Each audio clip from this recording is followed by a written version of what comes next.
Shalom, senang berjumpa kembali dalam kesempatan yang indah pada hari ini. Saya ingin membawa kita untuk bersama-sama kembali belajar dari firman Tuhan yang saya yakini kebenaran ini akan memberikan kesegaran yang baru, memberikan kekuatan bagi kita sekalian, bagaimana kita hidup di tengah-tengah dunia ini, dan tentunya dalam kehidupan ini kita ingin agar apa yang kita lakukan menjadi semakin baik. Kita ingin segala sesuatu yang kita kerjakan senantiasa diberkati dan menjadi berkat bagi banyak orang. Pada kesempatan kali ini saya membawa kita untuk melihat sebuah kebenaran firman Tuhan di dalam kitab Bilangan pasal yang ke-11 ayat 18 sampai ayat yang ke-23. Saya membacakan bagi kita kebenaran firman Tuhan ini. Bilangan pasal yang ke-11 ayat 18. Tetapi kepada bangsa itu haruslah kau katakan, kuduskanlah dirimu untuk besok. Maka kamu akan makan daging, sebab kamu telah menangis di hadapan Tuhan dengan berkata, siapakah yang akan memberi kami makan daging? Begitu baik keadaan kita di Mesir, bukan? Tuhan akan memberi kamu daging untuk dimakan. Bukan hanya 1 hari kamu akan memakannya, bukan 2 hari, bukan 5 hari, bukan 10 hari, bukan 20 hari, tetapi genap sebulan lamanya, sampai keluar dari dalam hidungmu, dan sampai kamu muak, karena kamu telah menolak Tuhan, yang karena kamu ada di tengah-tengah kamu dan menangis di hadapannya, dengan berkata, untuk apakah kita keluar dari Mesir? Tetapi kata Musa, bangsa yang ada bersama aku ini berjumlah 600.000 orang berjalan kaki. Namun engkau berfirman, daging akan kuberikan kepada mereka, dan genap sebulan lamanya mereka akan memakannya. Dapatkah sekian banyak kambing domba dan lembu sapi disembelih bagi mereka, sehingga mereka mendapat cukup? Atau dapatkah ditangkap segala ikan di laut bagi mereka, sehingga mereka mendapat cukup? Tetapi Tuhan menjawab Musa, masakan kuasa Tuhan akan kurang untuk melakukan itu? Sekarang engkau akan melihat apakah firman-Ku terjadi kepadamu atau tidak. Tema renungan atau khotbah saya pada saat ini adalah hidup dengan kacamata Tuhan. Ya, hidup dengan kacamata Tuhan, atau bagaimana kita melihat kehidupan kita dari perspektif iman kita. Kita melihat kehidupan kita dari kacamatanya Tuhan. Kekasih Tuhan dimanapun berada, sebuah pernyataan dari Rick Warren yang sangat memberkati saya, yaitu tragedi terbesar dalam kehidupan manusia adalah ketika tidak mengerti apa tujuan hidupnya. Ini menjadi sebuah hal yang menarik, bahwa di dalam kehidupan kita sebagai umat manusia, hal yang paling mengerikan adalah ketika kita tidak mengerti apa tujuan hidup kita. Mengapa saya dilahirkan ke dalam dunia? Untuk apa saya hidup? Mengapa Tuhan memanggil saya dalam pelayanan di tempat ini? Untuk apa? Tentu ini menjadi sebuah perenungan yang menarik ketika Tuhan menempatkan kita dalam sebuah pelayanan. Tetapi ketika kita mengerti, ketika kita menyadari, ketika kita mengenal bahwa tujuan hidup saya, tujuan hidup kita ada di tengah-tengah dunia ini, ada di tempat ini, inilah yang menjadi sesuatu yang hal yang menarik, menjadi sesuatu hal yang membuat kita tetap kuat di dalam kehidupan ini. Ketika kita kembali kepada teks dalam kitab Bilangan pasal yang ke-11, kita tahu bahwa kitab Bilangan adalah sebuah kitab yang menceritakan bagaimana perjalanan umat Israel di padang gurun menuju tanah perjanjian. Kita tahu bangsa Israel adalah bangsa yang Tuhan pilih. Tuhan punya rencana, Tuhan punya agenda khusus bagi umat Israel. Sebagai umat pilihan, Allah ingin menyaksikan kebesarannya. Allah ingin menyaksikan kuasanya kepada manusia melalui bangsa Israel atau umat Israel.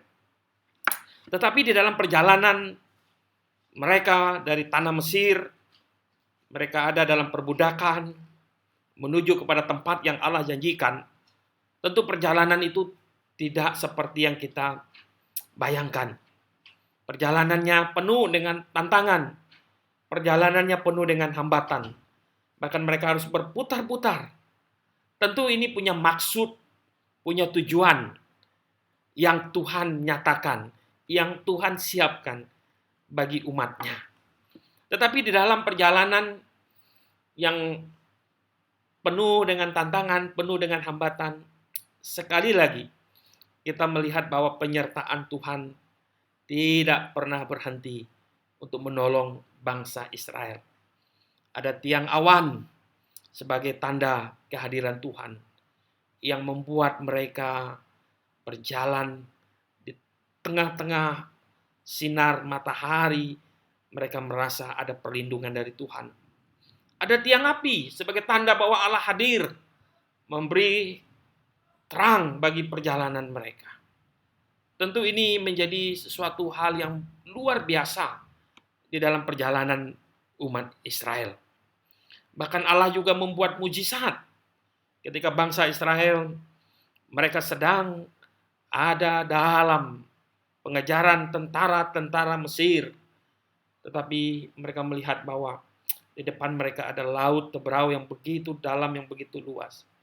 Sekali lagi, Allah menyatakan kuasanya. Allah membelah laut yang besar itu menjadi kering. Dan bangsa Israel terluput dari kejaran tentara-tentara Mesir. Inilah bukti penyertaan Tuhan.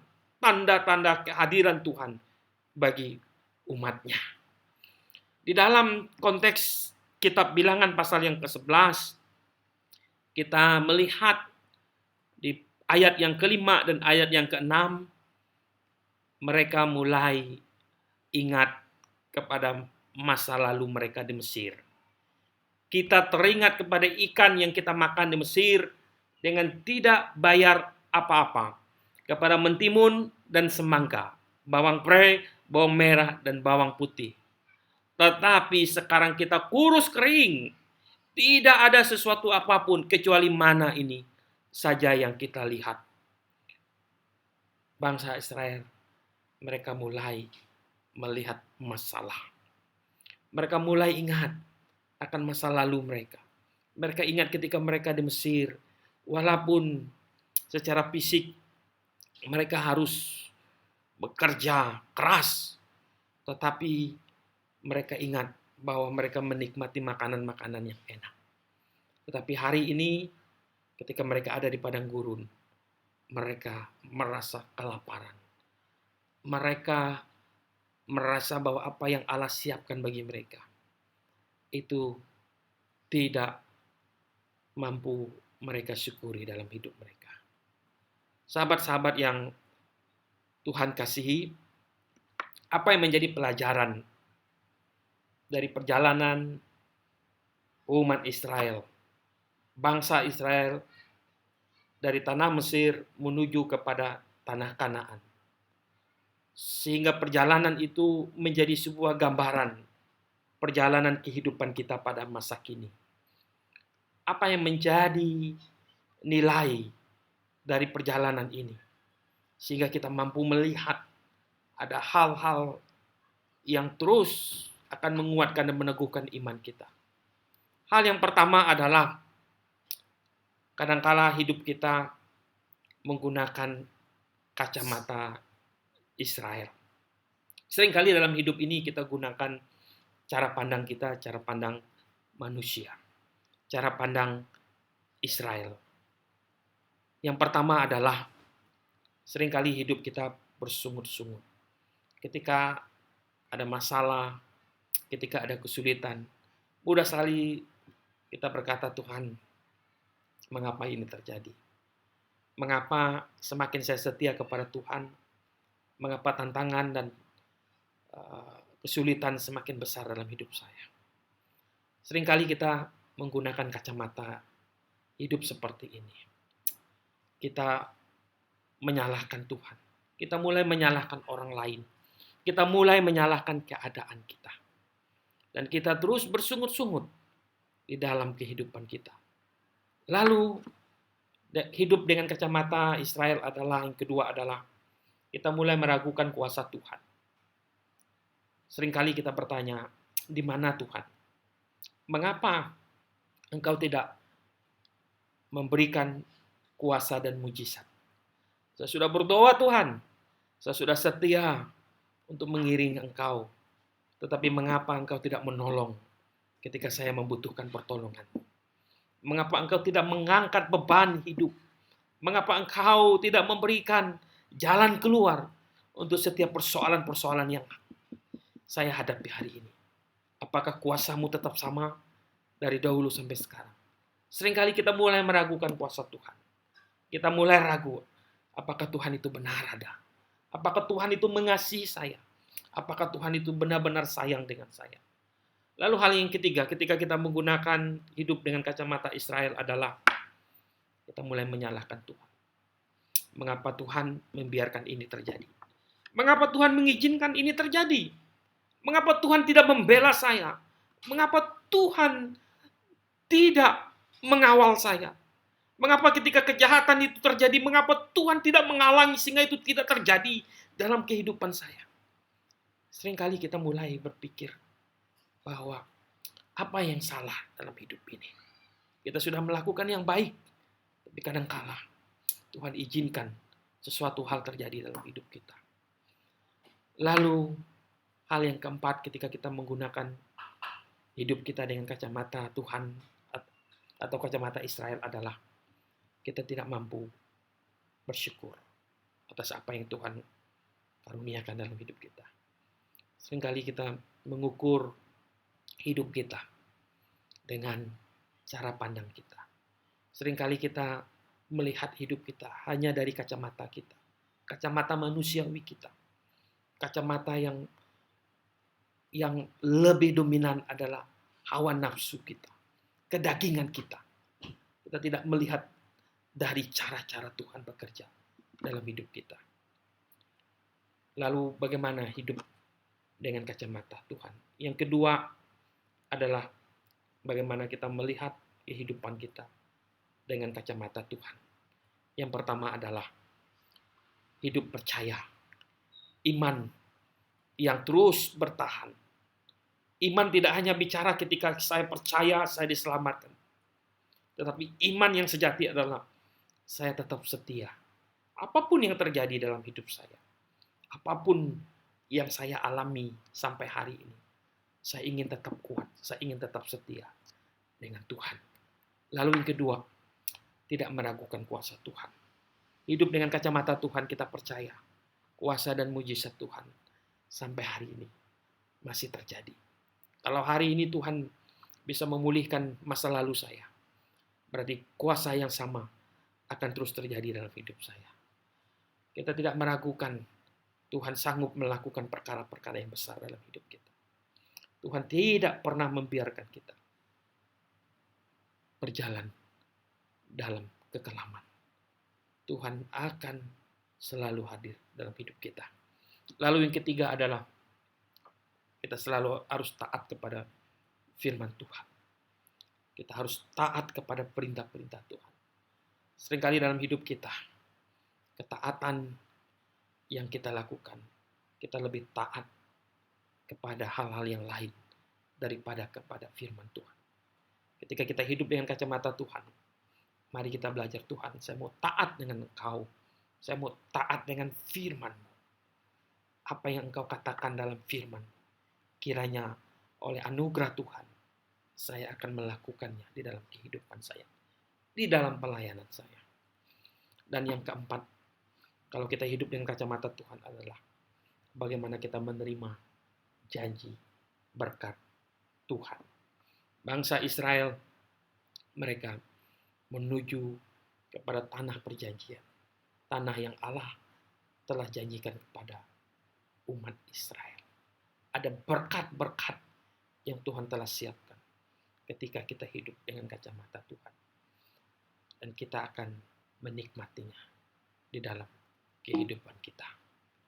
Sahabat yang terkasih, rekan-rekan yang saat ini mungkin kita sedang menghadapi berbagai persoalan, baik dalam pelayanan kita, dalam lembaga organisasi kita, atau mungkin kita sedang berjuang dalam pergumulan kehidupan rumah tangga kita. Bahkan ada pergumulan-pergumulan khusus yang sedang kita hadapi saat ini. Mari kita belajar dari perjalanan umat Israel dari tanah Mesir menuju kepada tanah Kanaan. Ketika kita melihat dengan kacamata manusia, kita mudah untuk kita gagal, mudah untuk kita bersungut, mudah untuk kita menyalahkan orang lain, menyalahkan keadaan. Tetapi ketika kita mengubah cara pandang kita, mengubah pola pikir kita, mengubah mindset kita, kita mengubah dengan cara pandang Tuhan, maka kita akan melihat janji Tuhan, berkat Tuhan, penyertaan Tuhan, pertolongan Tuhan akan terjadi di dalam kehidupan kita. Kiranya kebenaran firman Tuhan ini sungguh-sungguh meneguhkan kita sekalian.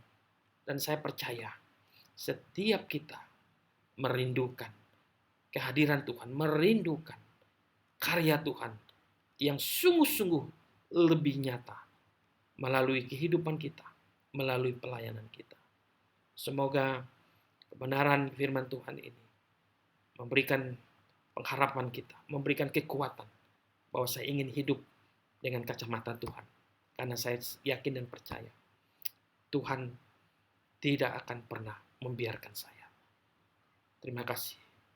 Shalom. Tuhan memberkati.